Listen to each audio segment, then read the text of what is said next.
Hi there. Welcome to our webinar on how payroll can support employee engagement. I'm Nick Southcombe, the CEO of Frontier Software in Australia.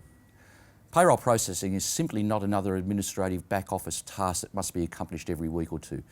HR practitioners, business management schools and indeed research like to tell us that employees expect more from a job than just pay. They also tell us that practices and business policies must not overlook the impact that pay has on people. Getting paid is more than just a transaction for employees. Right? Pay represents their personal bottom line. They depend on it to support themselves and their families, plan for the future, and to experience what life has to offer outside their jobs. That alone makes the pay experience vitally important. Employees' experience with pay directly impacts how they feel about working for an organisation.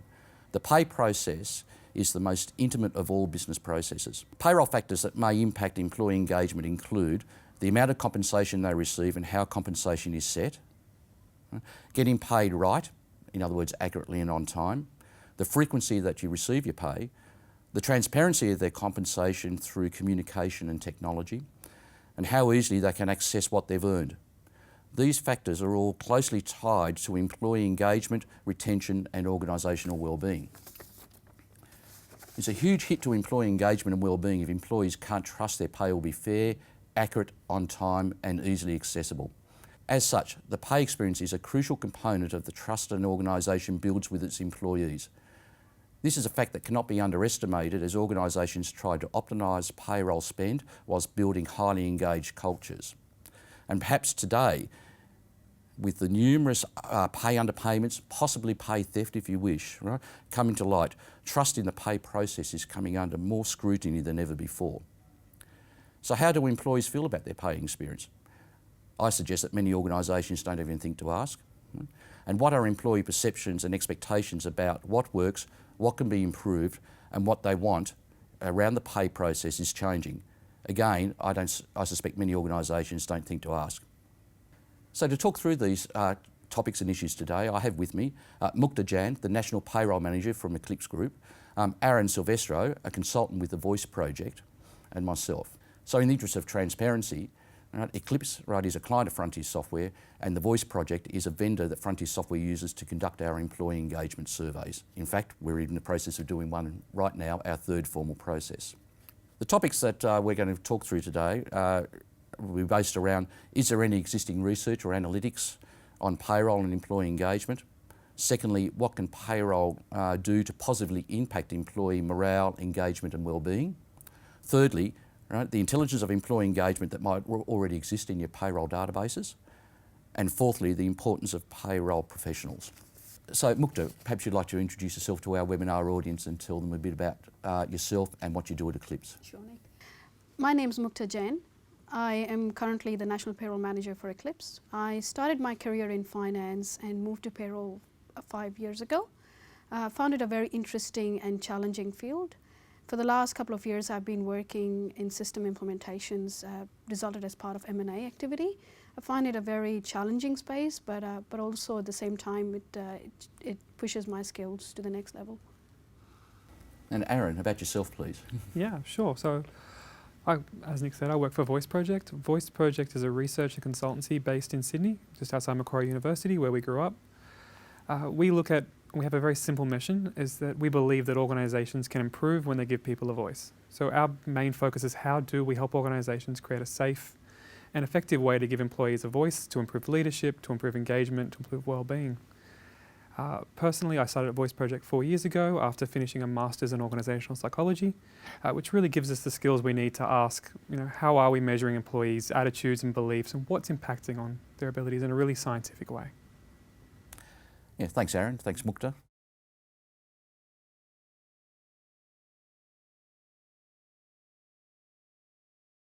So my first question revolves around, is there any existing research or analytics linking payroll and employee engagement? Because I did read some recent research of Australian employees where it was reported 33% of respondents reported receiving inaccurate pay at least once in the last 12 months. And in fact, 29% also said they received their pay late. Quite substantial statistics when you think about it. So my first question, Aaron, is what happens to employee engagement when pay goes bad? Sure, Nick, good question. I think for many employees, we often, as an employee, we often expect that it's going to be right, and then it's kind of, in some ways, been looked after by somebody else. When something goes wrong, we really start to assess why is it going wrong? Has it been because it's a genuine error and someone's caring about and trying to fix it, or are they interpreting this as perhaps as a fact that they're uncared for, that this has been done from people just not looking out for their interests? And I think for staff, it's really a question at this point about trust. Do they trust that this is a genuine mistake that people are working hard to fix, or do they see it as, as a symptom of something bigger and something perhaps they're not so willing to buy into? And do you say that in terms of anecdotal, right, and based on your experience, or do you have any formal measurement and research that actually backs up, right, those types of statements? Yeah, look, it's payroll and a lot of the other back office supports can often and sometimes can be seen as a hygiene factor. And what that means is that when they go wrong, people pay a lot of attention to them, they can impact people's sense of connection and engagement. But when they go right, they can often become invisible. And in some ways, we then tend to forget about them, which is obviously not very good for the staff that are inside payroll. So Mukta, what experience does Eclipse have with employee engagement measurement and particularly around payroll? Working in payroll for so many years, I do know that we would like to say that we have a lot of attention to detail and we try and get payroll right most of the time. However, I have seen that errors do happen, and payroll team is very well equipped and have a great level of customer service in mind to be able to attack those errors as soon as they happen and try and speak to the employees to mitigate the errors and communicate well. In terms of research, I'm not aware of any research that exists out there, but I do know that we had a recent experience where we implemented a TNA system, and prior to the TNA system, the employees were unhappy because they had to do a lot of the tasks manually. Since the implementation of the TNA system, they are now feel like they're a lot empowered and feel like their control is within their hands to be able to enter timesheets and to be able to predict what they are getting paid. So it's helped to develop a bit of trust around the payroll system, the payroll processing, and employees to get a bit of confidence around the payroll processing itself. We often look at what drives satisfaction with staff with internal systems like payroll. And everyone expects it to be speed and accuracy, and they're certainly important. But the one that's typically far and away the strongest is that sense of service. Does someone there care about looking after us? Is there someone, when something goes wrong, will go that extra mile to fix it? Is there someone I can connect with as a person? And so when you talk to them about customers, when you have that service mentality and you've got a team that's trained to be able to connect with staff and are enabled to do so, that's going to be a really powerful thing.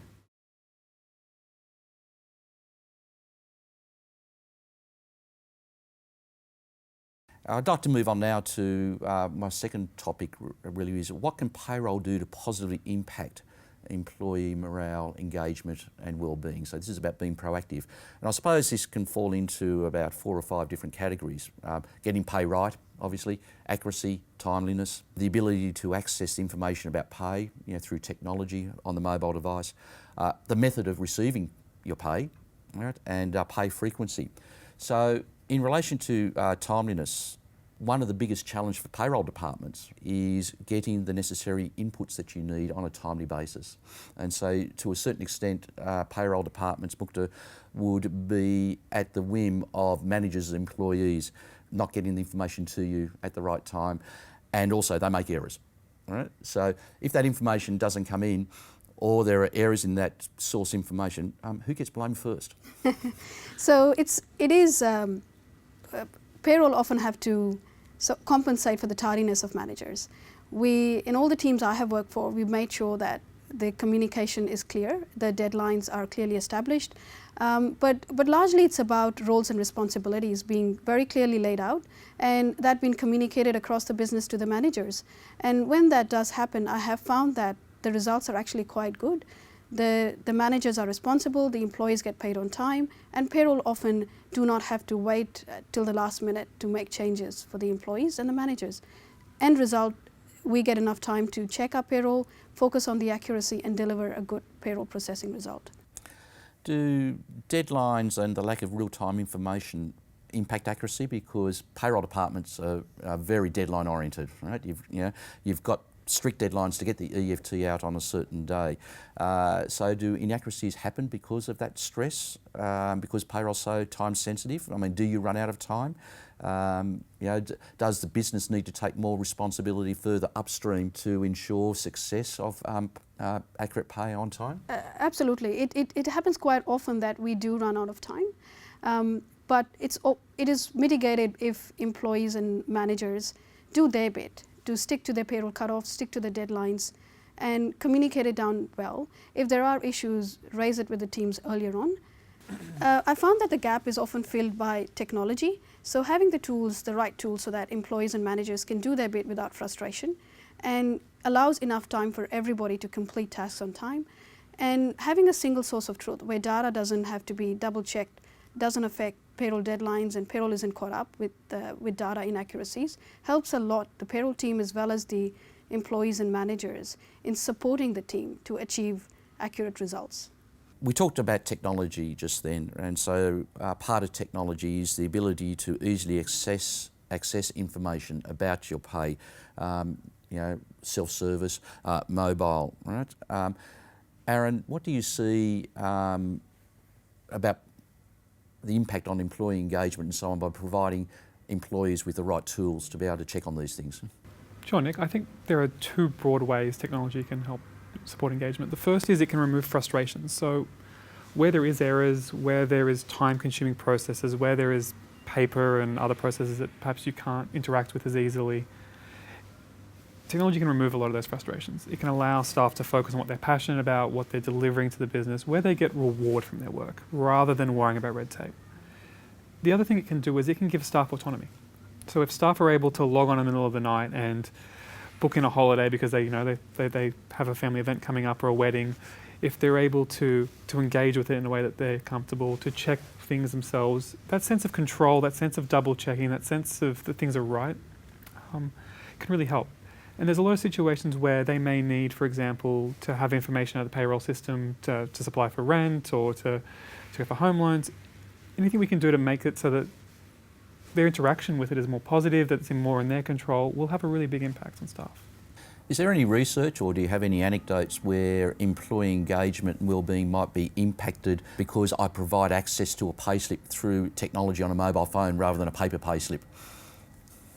We often see that there's frustrations when people can't interact with the systems the way they want. So where you might have, say, a lot of casual workforce who work remotely, if they've got to go home in the evenings and fill it out because they can't do it on site on a mobile, where they can't interact with that system in the same way that they interact with all the other systems, you get a lot of frustrations and a lot of complaints, both through their comments and just through the way that they rate the systems. And Aaron, I suppose the converse of that is sometimes people suspicious of technology and might prefer the old-fashioned way of doing things, have more trust in papers. We still see a lot of old type requirements in old industrial instruments and EBAs. Yeah, look, absolutely. I think when there is change, people want to feel comfortable with that change. So where you're moving from a paper-based system to an electronic one, there needs to be that sense of trust, a sense of they know how to engage with the process. And I think if you get that right, it's not necessarily a difficult transition. But if that's on top of a lot of other admin and a lot of other stresses that don't need to be there, then you can start to find that it's just one too many things. Each time we've implemented systems, we have done a pilot group. And that's only because the organizations these days are multi-generationals. We have a diverse workforce. So one of our criteria is to identify what the workforce really wants. So running a pilot group helps significantly in capturing what their requirements are, what they're really looking for in the new system, and enables us to then configure and develop a system to suit the requirements. And it's a win-win for everyone because organizations have employees who are more engaged, who feel like they've been heard, as well as employees who actually are committed to the new system and often are change champions along the way of the transition and introduction of the new system. Yes, certainly as a software vendor, I can say implementation failures lead to poor engagement and poor satisfaction and take a long time to recover. So getting that right to start with and doing pilot groups is definitely an investment worthwhile. Moving on to the method of receiving pay, Mukta, do you have any insights on that at Eclipse? You're paying fortnightly in your organisation, or? We are paying weekly and fortnightly.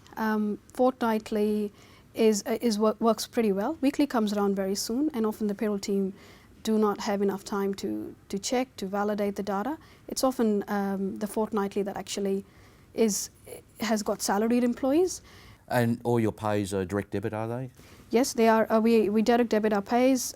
Employees can expect their pay to be deposited a day after the payroll is actually delivered.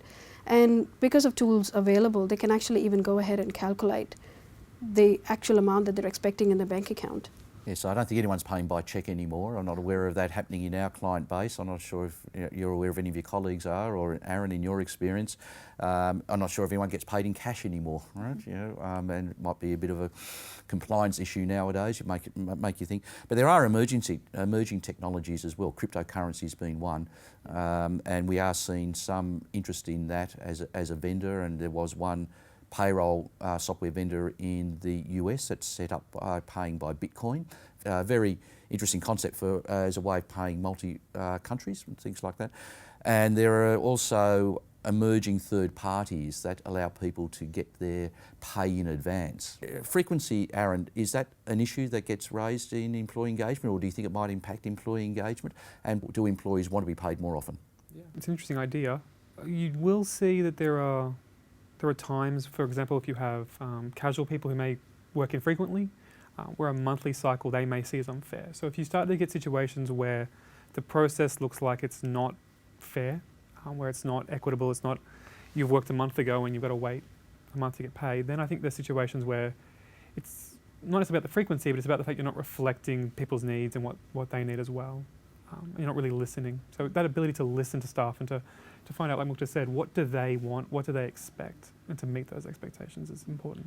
I mean, certainly there's some financial benefits, well-being benefits for employees being paid more regularly. I mean, being able to pay your mortgage fortnightly rather than monthly, in arrears or in advance, is beneficial as well. Amount to thousands of dollars over the life of a mortgage. And there's also the emergence of the gig economy.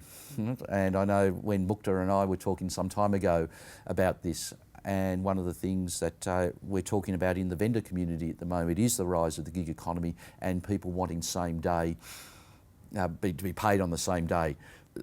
Mukta just went totally quiet talking about that.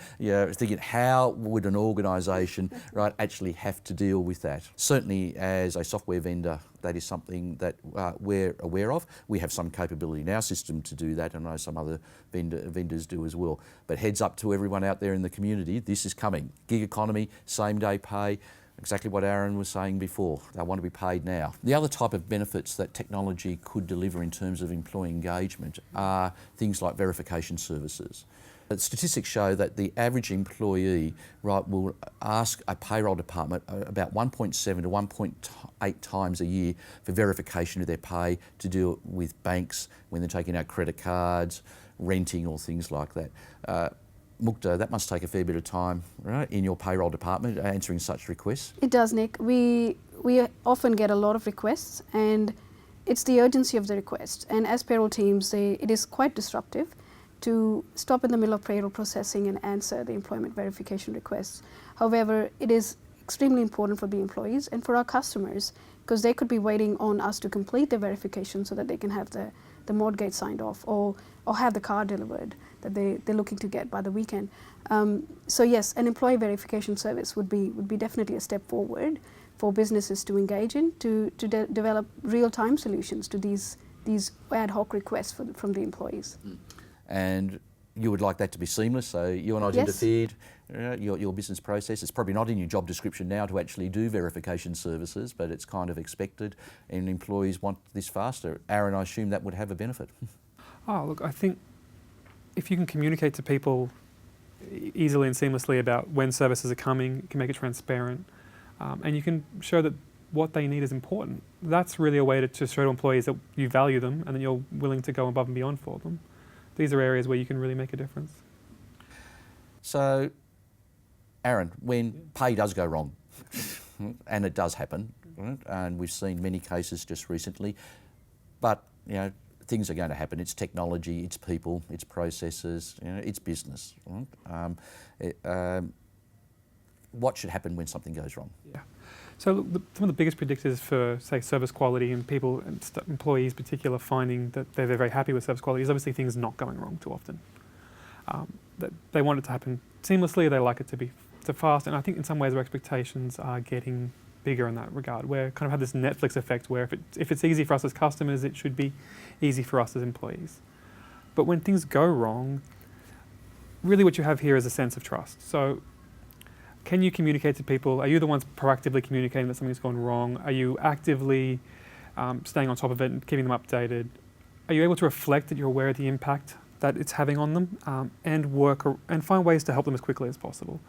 So what this often means is you need to have payroll that has the time to react, that have been trained and have those people skills, and that are really able to take other additional steps when things go wrong to fix them as quickly as possible and to mitigate the impact. So perhaps if you've underpaid someone because you've put them in as the wrong contract, you may not be able to correct that till the next cycle, but can you have a pay in the middle? There are other things you can do to perhaps move above and beyond to show autonomy from the pay department to fix these issues and to mitigate. Mukta, at Eclipse, when there have been issues, I'm sure there aren't that many, but how has your department reacted? Yeah. Every payroll team I work for have a general rule that if there was a mistake that was due to a technical system or a payroll team or a HR professional error, we have it fixed and reverted as soon as possible. And I find that is a policy that if most payroll departments continue to follow in the long run, they'll find that their customers develop a sense of trust, a trust that if it was not my mistake, if it was due to a manual error, it would be fixed and I would be paid shortly or as soon as possible. Yeah, trust is a key word, isn't it? I mean, you need trust in the people, trust in the process, and trust in the technology. And the technology to me, right, I find this interesting. And because with the introduction of technology, we talked about some of this, is that actually relieving payroll professionals of the more mundane tasks, right, and allowing them to focus on the important things, around payroll? I'm going to say the answer to that is yes, right? And then my follow-up question to that is, are employers, right, actually lagging in adopting existing technology, that releases employees, managers, and payroll staff from the burden of payroll administrative type activities? Are employers doing enough? Very good question, Nick. Yes, technology has come a long way. So about 20 years ago, payment summaries or group certificates back then were actually handwritten. Now we're at a point where not only payment summaries are not required, we can actually automatically send the data to the ATO. So data is available for employees for year-to-date wages and tax in real time. Now, on your second question, are employers doing enough to make technology available? Probably not. I found largely in my experience that there's lots of tools available. There are chatbots, there are mobile apps that employees and managers can use to record their timesheets, to record their leave, to approve their leave in real time. And with a flexible workforce, we need to have more of these available. I found that a lot of employers are still believe in paper timesheets. They're still expecting payroll teams to collate them, to combine them, and then manually enter them.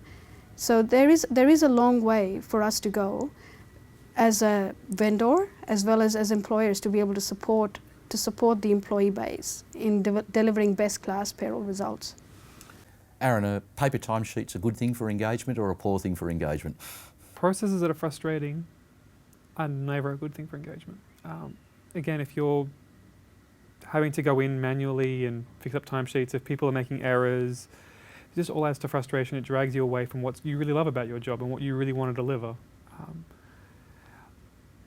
Anything tangible is good. So having a physical pay always feels real and useful. So going to transfers has perhaps been a loss, but having to manually come in and fill out paper timesheets, having to remember if they're not printed, it just leads to frustrations. Providing you can trust the technology, of course, as the alternate.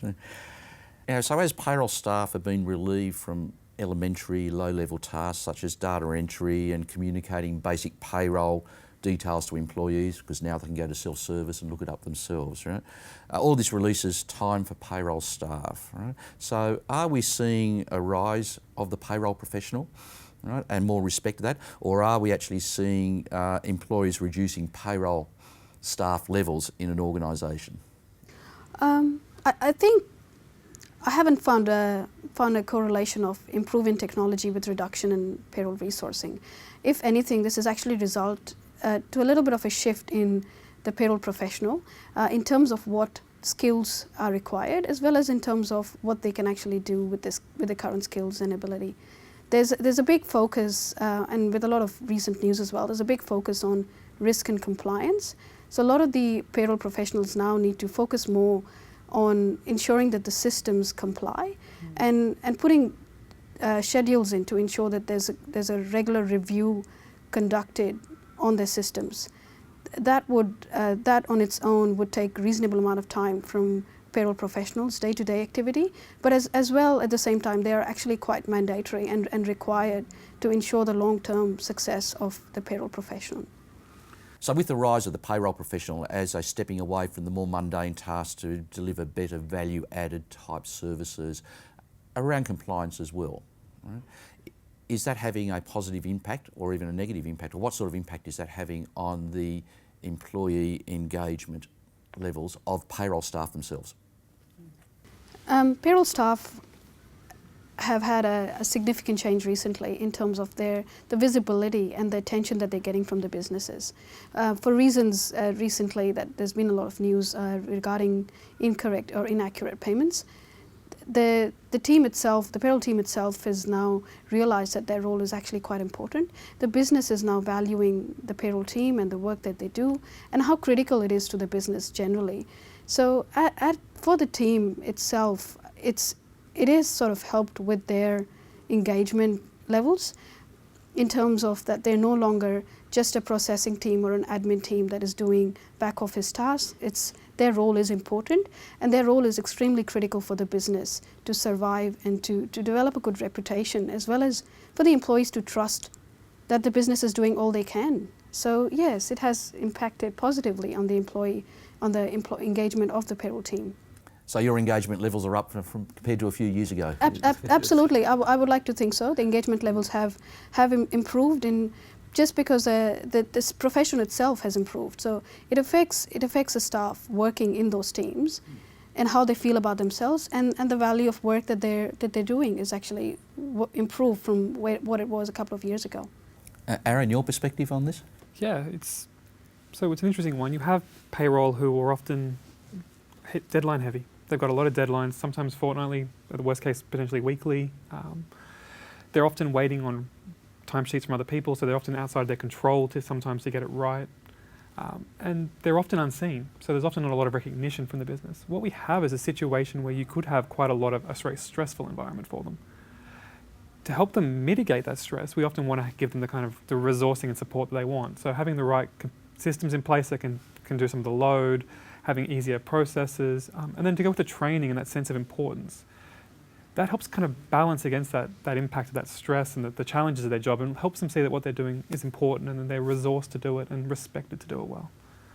And that is a big driver of engagement, that sense of being respected and supported to do it. And will really help against the chances of, say, burnout or fatigue from that kind of stressful environment.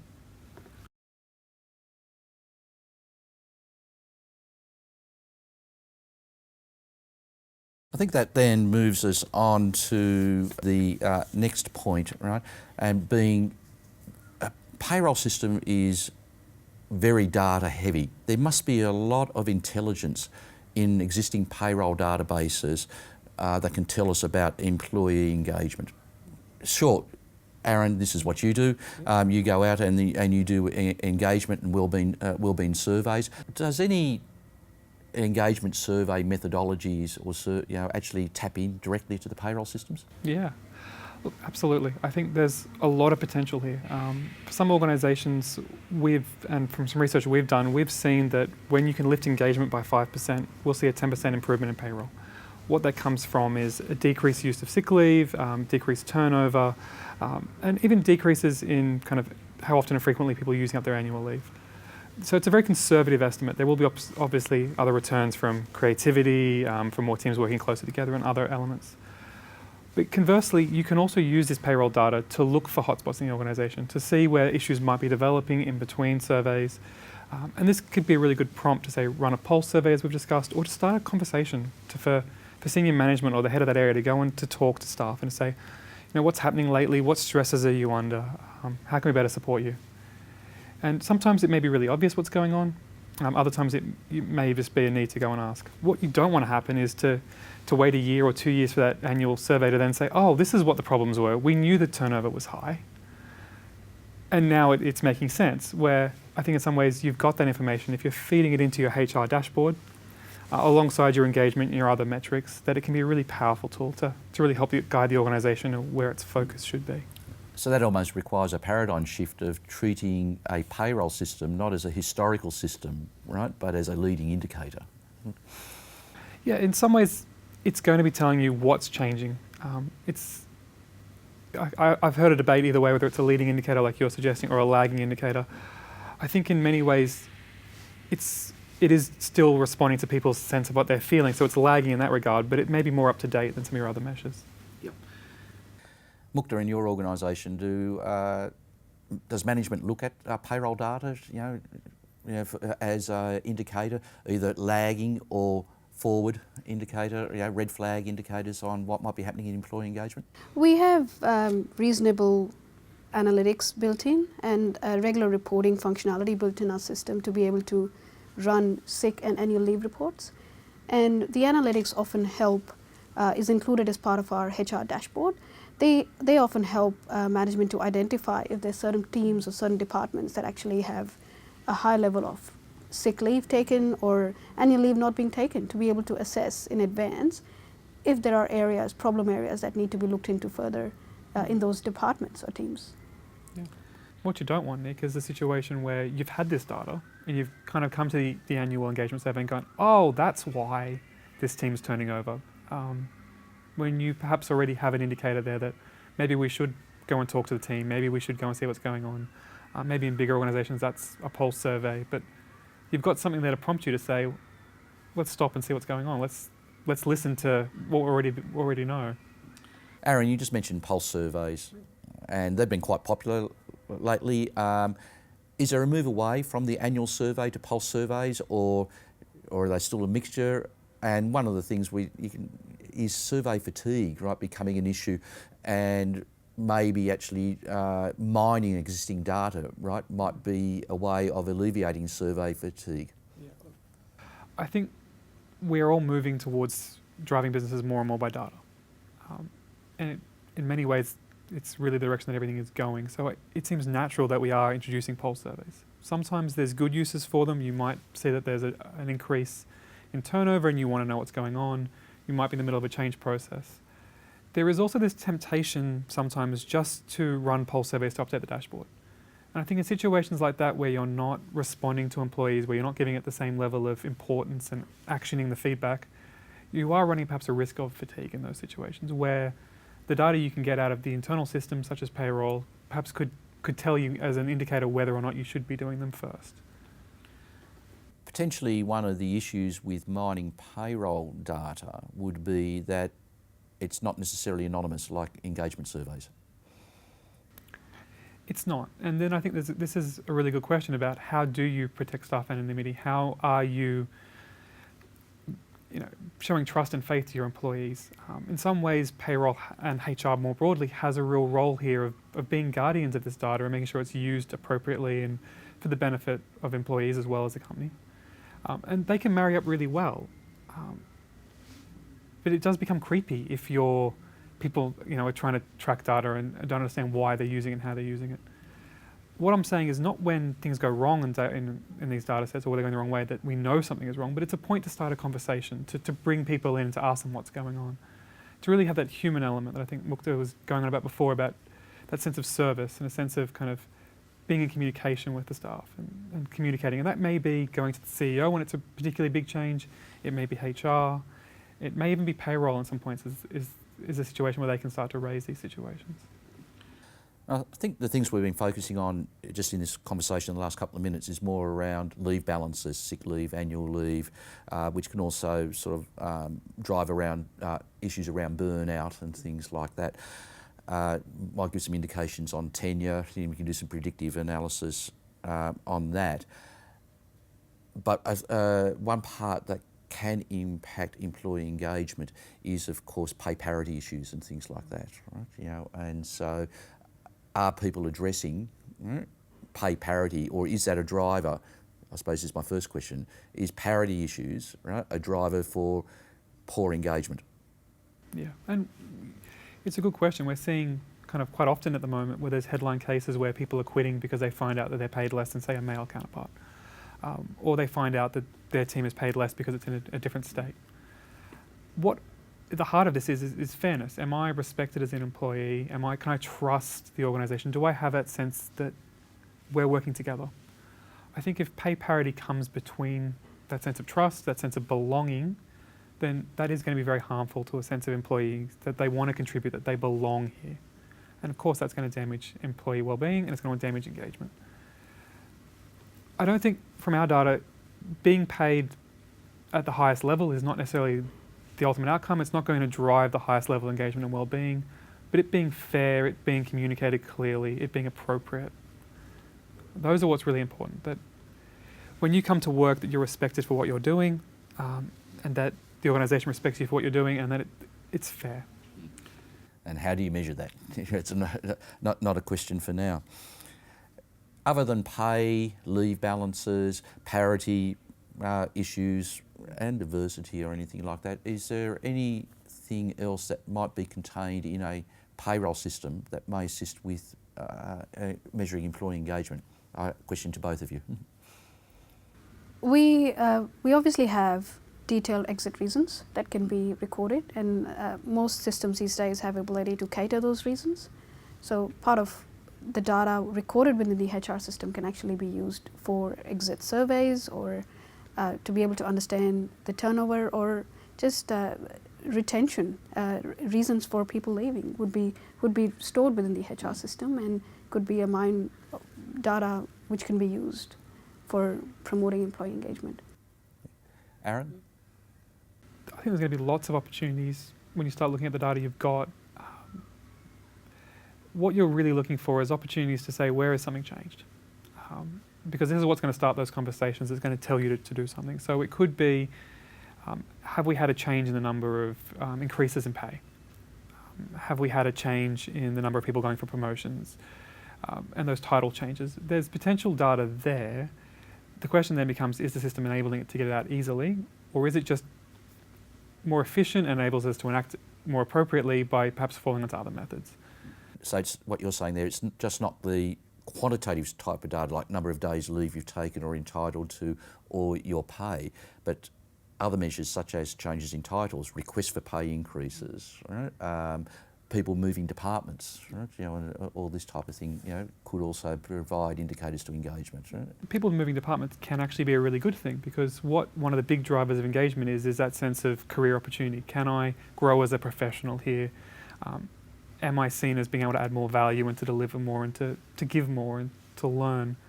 And so people changing departments would be a really good measure to see, well, are we living up to what we're promising employees, that we can develop them, we can grow them? Yes, I think a lot of organisations forget in that the payroll, their human resources can be 80% of their total cost, right? And so the payroll system and the HR systems that are, surround that or are part of that obviously contain or should contain a wealth of data where you can manage 80% of your cost, but also most importantly your most important resource, and I suspect we're not doing enough.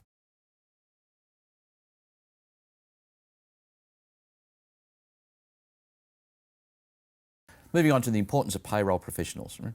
For every payroll team, no matter the size of the organisation, the mission is simple, right? Get it right and get it done. And it sounds probably easier than it is. Right? And without a doubt, the payroll team and the payroll professionals are trusted to do the most important function in the organisations. Are we seeing a greater burden of legislative compliance and risk management being placed on the payroll professional? Most definitely, Nick. But I wouldn't think of it as a burden. I think more of an opportunity. It's an opportunity for the payroll professional to rise to the challenge and to put more rigor into the processes, to try and tidy up the processes so we're actually able to meet with the new requirements and new audit and risk controls that are recently enforced on us. So yes, there is a lot of new framework that's been put in place, but I'd like to treat it as an opportunity for the professional to grow. So you see that as a great opportunity to lift your own engagement of yourself, yourself and your team. So Aaron, how important to employee engagement, right, is the payroll team itself and their satisfaction? And bearing in mind, of course, the payroll team might even be from an outsourced organisation, right, not just an in-house function. What we see for particularly times of concern we're discussing today where things go wrong, sense of customer service, being able to connect with others, really is driven by sense of are they well themselves, are they emotionally, do they have the time to invest, or are they burnt out and tired? Where you've got people who are stressed, they've got a lot of deadlines, and then something goes wrong, their ability to respond and to respond in a way that feels genuine and that feels, not that they're not trying, but they've often got a lot of other things on their mind, can really be hampered. If you're able to train them up, give them the right training, the right systems, and trust them with more things, give them the autonomy, then you can really see that they can rise to the occasion, that they can do that customer service, go that extra mile. And in some ways, that connection between payroll when something goes wrong as people, as professionals who have got the interest of the employees, is where you're going to see actually a lift from an error rather than from things going down. Payroll people need to be very resilient, don't they, Mukta? Absolutely right, Nick. We do have to have. I personally believe that we should actually go for resilience training. We have occasionally and quite often payroll does go wrong, and we have to deal with a whole range of customers, whether on the phone or even physically in the office. And this is where resilience comes into play, where we need to focus on delivering the outcomes, focus on getting the job done without actually taking it emotionally and going home feeling unhappy about the situation. So yes, we have to be a resilient bunch of people. What happens to you and your team, Mukta, if you don't feel recognised or appreciated as a payroll professional? Obviously, it can be quite hard to take. But I'm proud to say that it's actually not happened with me in the last couple of years. I have noticed that the businesses I've worked for have actually valued myself and my team. They've valued the work we've done, and that's obviously made our job so much more easier to be able to focus on delivering outstanding results and still continue to work with our customers. So I'd like to say that it hasn't happened that much recently, but if it did, I can imagine that it would affect our engagement levels quite adversely, and we probably wouldn't want to be in a situation like that. But I think you're right. That sense of social support, being valued, having a supervisor who's willing to help you out and to be on your side. Sometimes we think about it as what do you get out of it? So are you getting career opportunities? Are people promoting you? But sometimes it's just about belonging, being valued, feeling like you've done a good job and people are aware of the challenges you're working under. All very powerful motivators. Yeah, questions for both of you, right? Yeah. How can an organisation better support the payroll team? And I mean that both from individuals, the payroll manager, but also the executive. From the payroll manager's perspective, we have to acknowledge the fact that payroll is a very deadline-driven environment, and on paydays, often the staff do not get time to go out for lunch breaks or are on constant pressure on the couple of days in the week. So we need to ensure that when there is downtime, that the employees do something for themselves, go out on a volunteer day or take time in lieu. And it's got to be a practice that all payroll teams should try and adopt in their own way to look after the team themselves, who actually support the employees. From an employer's perspective, we do need to develop the payroll professional and need to acknowledge the fact that payroll skills can be used elsewhere. There may be a lot of payroll professionals out there who probably want to try something different, a different function within the business. We need to allow them for the opportunity to try something different, to go sideways in their career. And one thing I'd like to call out, Nick, is from a software perspective. Softwares have to continue to focus on user experience as well as continue to improve functionality. So we have enough support for the payroll teams to do their job well. I think payroll and a lot of back office staff can often feel under-supported, and I think there is a lot you can do. I think And I think we're very right to focus on this topic because we have a team here who is critical to the business. They're under regular deadlines, often parts of their role are outside their control. It can feel very stressful. I think we've mentioned a few of the things already, but they come into a few different categories. So one is, do they feel empowered to do their role? Do they have the autonomy? Are they trusted to make decisions? Are they trained and feel like that they're given the resources that they need? I think technology and processes play an important role in that. Are they enabling? Are they easy to use? Or are they adding frustration and more stress? And then on top of that, I think when you go to the manager of that team, are they someone who is coaching and supporting their team, helping lift them up and train them?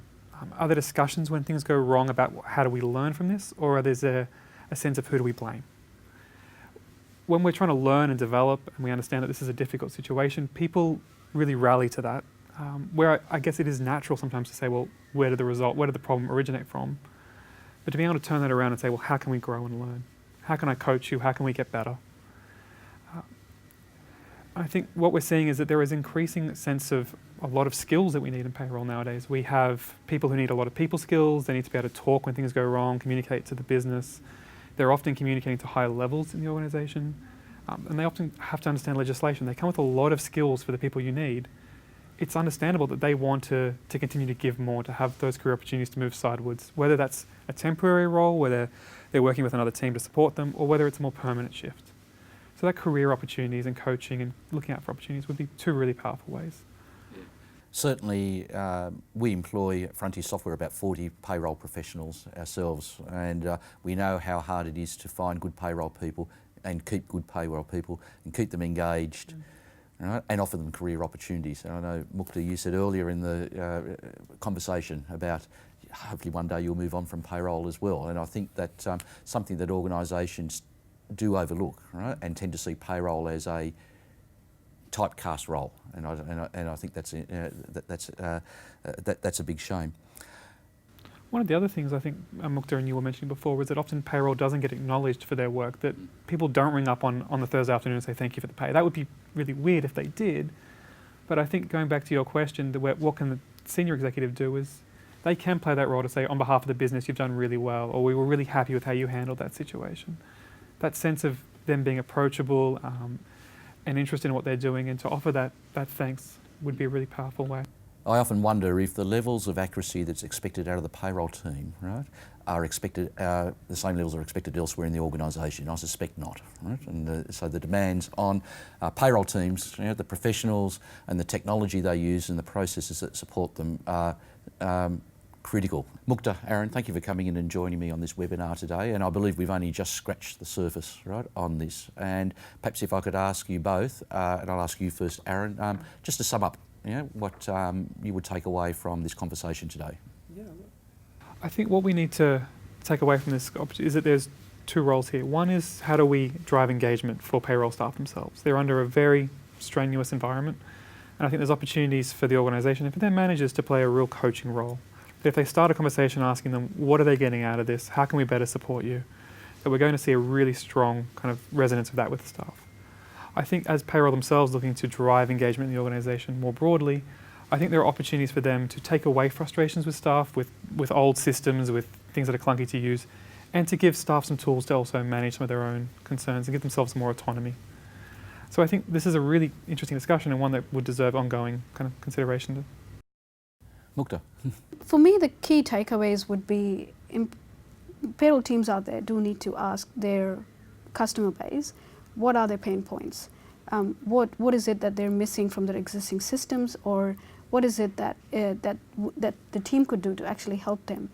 And once they've found out what it is, their feedback should then be considered and probably updated their processes. If it's a system change that they require, a minor change of some sort, then the payroll team should be able to take the initiative and take the request to the employer, to the business, to see if this is something that could be easily done to gain the benefits and pass it on to the customers. So, yeah. Yeah. Thank you. I mean, certainly from my perspective, when I started scratching into this subject a couple of months ago, it's become more and more obvious to me that there is a distinct lack of investigation and understanding of the correlation between a good payroll process and system, a good payroll delivery and employee engagement. And I think there's a wonderful opportunity there to mine existing data, right, and create that correlation for what, after all, is usually a company's largest expense, employees and their engagement, and the success of every organisation. Today, we've talked about the payroll professional. I think a profession that has been undervalued in organisations, reliant on good tools and good processes which must be in place. I'd like to very much thank Mukta Jan for joining us today, and Aaron Silvestro for joining us and talking through that. It's been a fascinating conversation, and I certainly believe that more research needs to be done on the link between good payroll and employee engagement. Thank you very much for joining our webinar. Thank you, Nick. Thank you, Nick.